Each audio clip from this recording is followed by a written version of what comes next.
오늘도 새벽을 깨우신 우리 성도님들 가운데 오늘 12절 말씀에 예수께서 보시고 불러 이르시되 여자여 내가 내 병에서 놓였다 하시고 라는 말씀이 있지 않습니까? 우리도 우리 가운데 있는 문제 가운데 예수님께서 내가 그것을 해결했다, 그 문제에서 놓여라, 이런 음성이 들려지는 그런 귀한 하루가 되기를 축복합니다.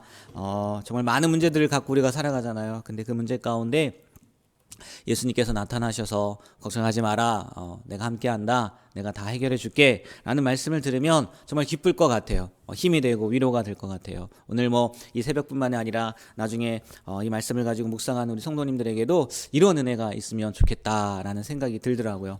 특별히 새벽 가장 먼저의 시간이니까 여러분들 가운데 그런 일들이 있게 되길 소망합니다. 네, 오늘 여러 가지 이야기들이 기록되어 있어요. 그래서 잠깐 한번 살펴보려고 하는데, 처음에 이 빌라도가 그 갈릴리 어떤 사람이 와서 예수님한테 묻지 않습니까? 빌라도가 갈릴리 사람들을 학살한 사건은 그게 어떻게 된 거냐, 또 실로암 망대 얘기인데, 이 무슨 그 이야기의 배경이 뭐냐면, 빌라도가 왜 사람을 죽였냐면 그 예루살렘에 그 물 공급을 하기 위해서 이제 수로를 만드는데 그 돈이 필요할 거 아니에요. 아무래도 일꾼을 써야 되고 자재비도 들어가고. 근데 그 돈을 성전에 헌금을 이용했다고 하더라고요. 주석을 찾아보니까 자기가 뭔데 아무리 총독이라고 하지만, 그래서 갈릴리 사람들이 일어난 거예요. 폭동을 일으킨 거예요. 무장 봉기를 했다고 해야 되나요? 일어난 거예요. 그래서 그들을 죽인 사건, 그 얘기고, 또 실로암 망대 사건이란 그게 연결된 거더라고요. 그 수로를 지키기 위해서 세워놓았던 그 실로암 망대가 무너져서 18명이 죽은 사건을 이야기한다고 얘기를 하더라고요. 근데 이 당시의 사람들은 그들의 죽음의 원인을 뭘로 생각을 했다고요? 그들의 죄 때문에 그런 거냐, 이렇게 물었다는 거죠. 네, 우리가 욥기에서도 보듯이 인과응보, 원인과 결과, 그것만은 아니라는 거죠. 그래서 오히려 예수님은 그 사건을 가지고 너희들도 뭐 하지 않으면, 회개하지 않으면, 그러니까 죄가 있어서 그런 거라고 생각하냐? 그러면 너희들도 만약에 회개하지 않으면 똑같은 일을 겪을 거야. 그래? 그들이 죄 때문에 죽었을 거라고 생각해? 그래, 그러면 너희들 모습부터 한번 봐봐. 너희도 회개하지 않으면 이러한 일을 죽는다? 그런 이야기를 하신 거예요. 그러니까 경고한 거죠. 회개하라고. 그리고 이어지는 그 무화과 나무가 이어지는 내용이겠죠. 왜냐하면 그 무화과 나무도 결국은 뭘 얘기하는 거예요? 회개하지 않으면 이렇게 심판받는다. 그 얘기를 하는 거 아니겠습니까? 그 무화과 나무 비유도요. 그 과언지기, 그 무화과 나무를 키우는 사람은 하나님이고, 그리고 아니요, 주인, 주인이 하나님이고, 그 다음에 그것을 가꾸는 사람은 예수님이고, 또 사람들은 뭐예요? 열매는 회개를 이야기하는 거예요. 그래서 예수님에 의해서 그 심판에, 예수님이 우리를 위해서 중보하셨기 때문이죠. 심판이 유보됐어요. 약간 늦춰지긴 했지만, 결국은 그 얘기도 뭐냐면, 회개하지 않으면 심판을 받는다. 하나님이 예수님으로 말미암아 오래 참으시고 또 기다려 주시지만 참된 회개 열매를 맺어야 된다. 그렇지 않으면 심판이 올 거다라는 것을 경고하는 말씀이었단 말이에요. 그렇게 이야기가 이어진다고 생각을 하면 될 것 같고, 그 다음 이제 안식일 이야기를 하죠. 이스라엘 백성들이 그 율법이라는 것 때문에 정말 필요한 것들을 버리고, 그 얘기하지 않습니까?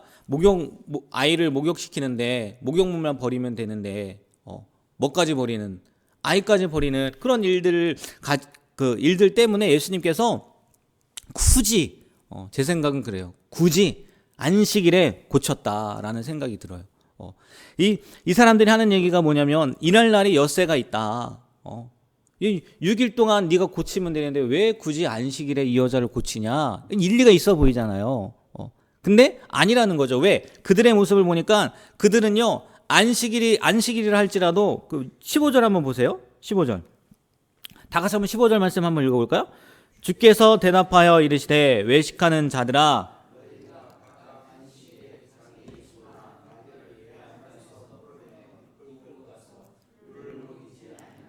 여러분, 소가 귀합니까? 나귀가 귀합니까? 사람이 귀합니까? 사람이 귀하잖아요.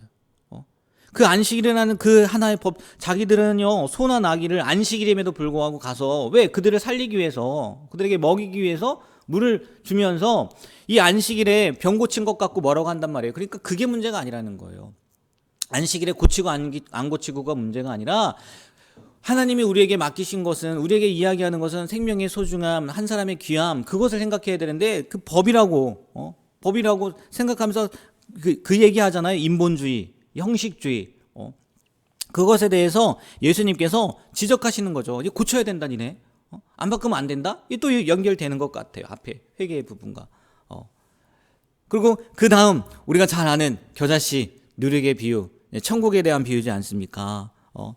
예수님이 사역하심으로 말미암아 하나님의 나라가 당장에는, 겨자씨가 그거 아니겠습니까? 미약해 보이지만 나중에는 큰 나무가 되어서 새들도 와서 깃들인다. 하나님이 천국의 확장성에 대해서 이야기를 하는 거고. 그 다음에 누룩 비유는 뭡니까? 그 안에서 변하는 거예요.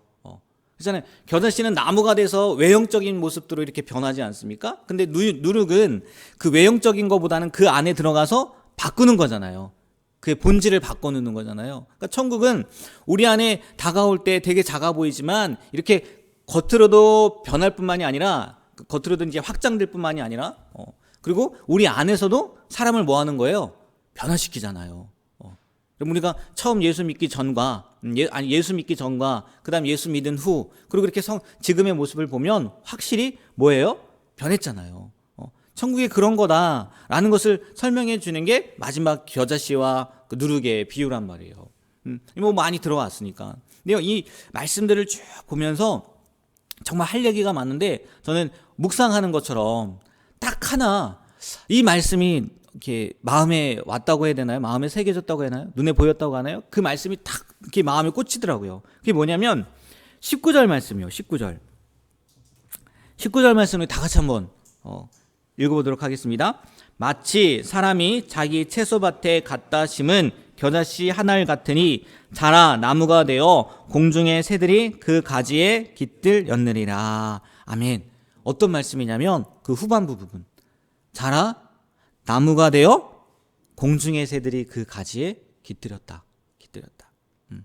뭐 조금 전에 설명했던 것처럼 천국의 확장성, 그만큼 커진다, 이렇게 퍼진다, 그것을 이야기하는 거지만, 이 모습을 보면서 천국만 그러냐는 거예요. 천국만 그래야 되나? 무슨 말이냐? 예수님도 보면요, 처음에는 혼자 시작하셨어요. 그렇지 않아요? 이제 혼자 시작하시지 않았습니까? 근데 나중에 보니까 예수님으로 말미암아 12제자가 생겨났을 뿐만 아니라 12제자, 그리고 예수님을 통해서 수많은 성도들이 그 예수님 안에서 참된 안식을 얻고 쉼을 얻고 위로를 받고, 또 복음서에서 보면 예수님께 나오는 사람마다 다 뭐예요? 병을 낫잖아요. 예수님 한 사람으로 말미암아 많은 사람들에게 쉼과 평안과 위로와, 뭐 엄밀히 따지면 온 인류에게 구원의 복음이 전파된 거죠. 근데요, 예수님만 그러냐는 거예요. 우리도 그러한 삶을 살아야 되지 않을까라는 생각이 들더라고요. 처음 뭐 미약할지 모르겠어요, 우리의 모습이.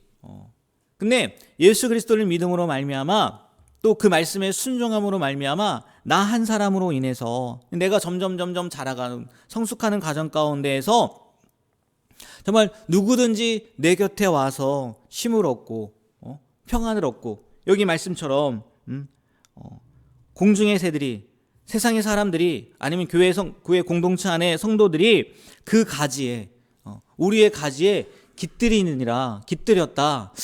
이런 일들이 일어나면 얼마나 좋을까라는 생각이 들더라고요.